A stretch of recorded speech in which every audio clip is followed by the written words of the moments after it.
आणि हत्या प्रकरणाचा अगदी थोड्याच वेळात अंतिम निकाल लागणार आहे। पुणे जिल्हा सत्र न्यायालयामध्ये या प्रकरणाचा निकाल लागेल। नसरापूर प्रकरणातील आरोपी भीमराव कांबळेला न्यायालयात आणलं गेलंय। पीडित मुलीचे वडील आणि कुटुंबीय देखील न्यायालयात दाखल झाले। यावेळी न्यायालय परिसरात कोणताही अनुचित प्रकार घडू नये यासाठी पोलिसांकडून कडेकोट बंदोबस्त ठेवण्यात आलाय।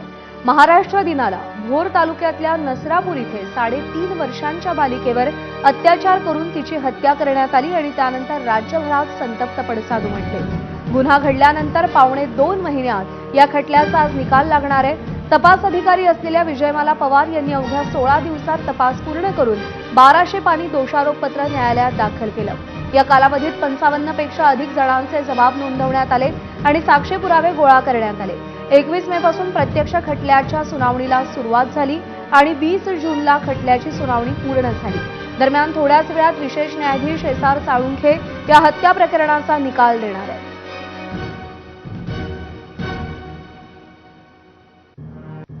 मिकी घई आपले प्रतिनिधी कोर्टाबाहेरून सध्या आपल्यासोबत आहेत। मिकी, संपूर्ण महाराष्ट्राचं लक्ष लागलेलं आहे आज खटल्याचा निकाल काय येतो याकडे। आरोपीला कठोरात कठोर शासन व्हावं अशी मागणी केली जाते। निकाल वाचन कधी सुरू होईल?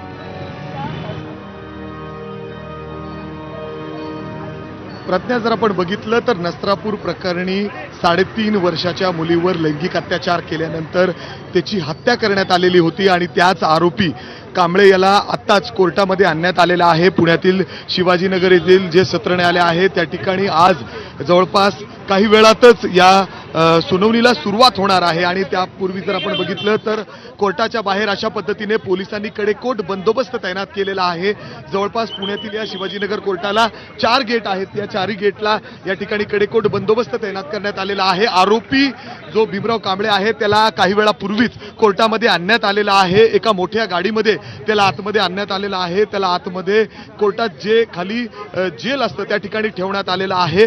काही वेळातच त्याला कोर्टाच्या समोर हजर केलं जाणार आहे आणि जे तपास अधिकारी आहेत विजयमाला पवार ते देखील या ठिकाणी पोहोचलेले आहेत। खरं तर ज्या पद्धतीने हा संपूर्ण केस या ठिकाणी सुरू होतं, जवळपास 1200 पानांचा जो संपूर्ण डॉक्युमेंट्स आहेत कोर्टासमोर ठेवण्यात आलेले आहेत आणि त्याचबरोबर जर आपण बघितलं तर 55 लोकांचे साक्ष देखील या ठिकाणी नोंदवण्यात आलेले आहे आणि कडक शिक्षा व्हावी यासाठी हा सगळा प्रयत्न सुरू आहे। मात्र ज्यावेळी आपण बघितलं तर हा आरोपी पोलिसांनी अटक केलेला होता तेव्हा समाजामध्ये लोकांमध्ये प्रचंड रोष होता आणि त्याच पार्श्वभूमीवर कोर्टाच्या बाहेर कुठलाही अनुचित प्रकार घडू नये यासाठी देखील पोलिसांचे प्रयत्न या ठिकाणी सुरू आहे आणि ज्या निकालाकडे संपूर्ण महाराष्ट्राचं लक्ष लागून आहे त्या निकालासाठी लोक येत आहेत। कोर्टाच्या बाहेर हळूहळू गर्दी होताना दिसतेय। त्याचवेळी पोलिसांनी कडेकोट बंदोबस्त या ठिकाणी केलेला आहे। मागणी हीच होतीये की कडक शिक्षा व्हावी, फाशीची शिक्षा व्हावी या ठिकाणी मागणी होताना दिसते आणि जास्त आहे की कठोरात कठोर शासन व्हावं। आज निकाल नेमका काय येतो त्याकडे लक्ष असेल।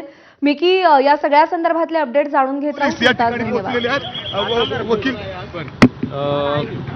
आज जजमेंट झाल्यानंतर सेंटेन्स बद्दल आर्ग्युमेंट होईल आणि त्यानंतर सेंटेन्स वर निकाल दिला जाईल। त्यामुळे आधी जजमेंट काय होतं हे आपण बघूया आणि जजमेंट थोडीशी प्रोसेस ऑलरेडी वाजता 11 वाजता आणि कधीपर्यंत वर्डिक्ट येण्याची नाही, वर्डिक्टला किती वेळ लागेल सांगितलं, पण 11 वाजता ऑलरेडी आलेलं आहे। तर साधारण किती वेळ लागेल काय कसं सांगू शकता? त्याबद्दल आता मला आत्ता नाही सांगता, मला जजमेंट जजमेंट सर सुनावणीला कधी सुरुवात होईल सर? वर्डिक्टला 11 वाजता सुरू होईल। मला वाटतं किमान एक तास तर किमान लागेल। कोर्टाने कन्व्हिक्ट केलं तर कोर्टात आजच जजमेंट म्हणजे सन्माननीय न्यायाधीश फक्त आज निकाल वाचून दाखवणार आहेत, वर्डिक्ट देणार आहेत आणि कन्व्हिक्शन बद्दल आर्ग्युमेंट ऐकून कन्व्हिक्शनचा निकाल आज किंवा कोर्टाने रिझल्ट ठरवतो, रिझल्ट पण कन्व्हिक्शन झाल्यानंतरची प्रोसेस काय असू शकते ते मी आलं आपण बघू शकतो की आपण बघतोय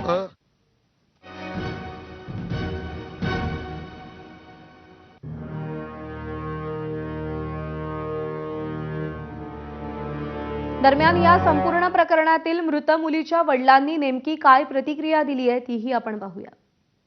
आमच्या पहिल्या दिवसापासून मागण्या होत्या, त्या मागण्या आमच्या सरकारने, प्रशासनाने, न्यायव्यवस्थेने आमच्या अपेक्षेप्रमाणे पूर्ण केलेल्या आहेत आणि 14 दिवसात चार्जशीट दाखल झालेली आहे आणि पुढे 16 ते अवघ्या 18 दिवसात निकाल लागतोय। त्यामुळे आज आम्ही नक्कीच समाधानी आहोत आणि आमची पहिल्यापासूनच मागणी होती की एक मुलीचा बाप म्हणून की त्याला मृत्यूदंडाची शिक्षा व्हावी. आज थोड्या वेळातच निकाल येईल. न्यायव्यवस्थेवरती माझा पूर्ण विश्वास आहेच आहे आणि न्यायदेवता जे म्हणेल ते आज आपल्याला लवकरात लवकर कळेलच. आणि यानंतर आपण थेट जाऊयात गृहराज्यमंत्री योगेश कदम सध्या बोलतात.